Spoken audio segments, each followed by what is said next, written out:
Hello, trading is closed on March the 12th, 2014, and I'm Jeffrey Tennant.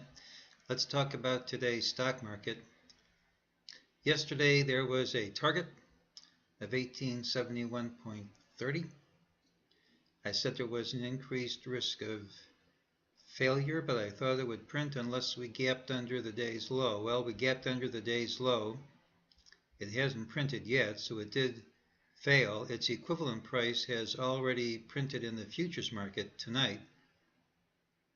But that does not count because mejt targets have to print during regular trading hours in order to count.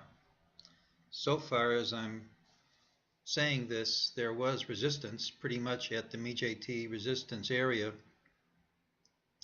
right over the target in the futures market. During the day, we had a sell signal, but the target was hit immediately. In the mejt system, a sell signal doesn't mean go to the market and sell. It means there's a target at a lower price. The target was hit immediately, and as usual, there is support under lower targets. The system did say this rally here would not stick, and it did not. For tomorrow, the system has a new target of 1859.60 minus. It's based on an ultimate signal, and these things tend to print, and usually you don't have to wait too long. I have to say that based on factors outside the system, this is rather positive action today. Gapping down, hitting a low early, and rallying all day usually leads to a further advance unless we gap under this low. You would make a nice picture if we traded higher for this higher target and then reversed and hit the lower one. But just because it would make a nice picture doesn't mean it has to happen. And mejt at the present time is just calling for higher and lower targets.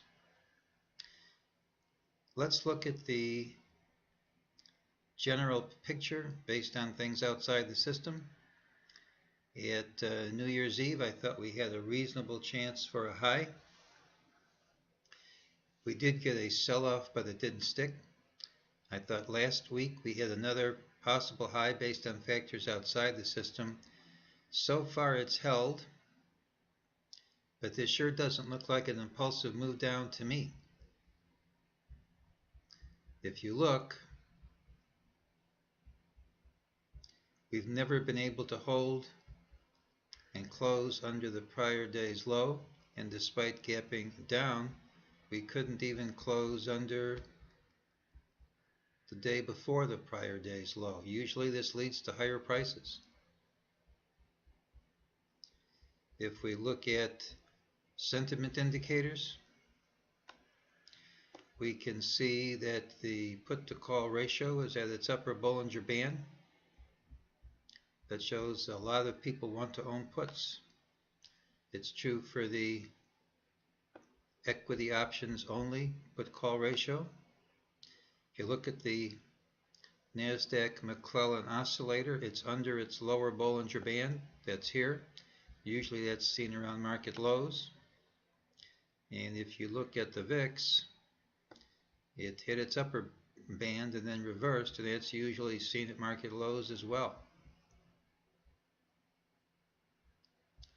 There's one more thing I'd like to discuss. My friend Robin Tracy has been writing software which will call the mejt signals during the day. It gives a picture somewhat like this. When there's an ultimate variant morning sell signal, it tells you. When there's an afternoon signal, it tells you. There's a window in which all the prices and targets will print, and it gives you the reasons for every signal. I think this will be a big help for people who want to use the system but can't memorize every single thing in the book. It basically tells you what the signals are. The software is practically complete, and it should be available this spring. The call for tomorrow is that we have both higher and lower targets. Would be nice if the higher one printed first, but it's not required. And the set of negative indicators, which we saw last week, has held so far, but the follow through and the other indicators we would like to see just is not there.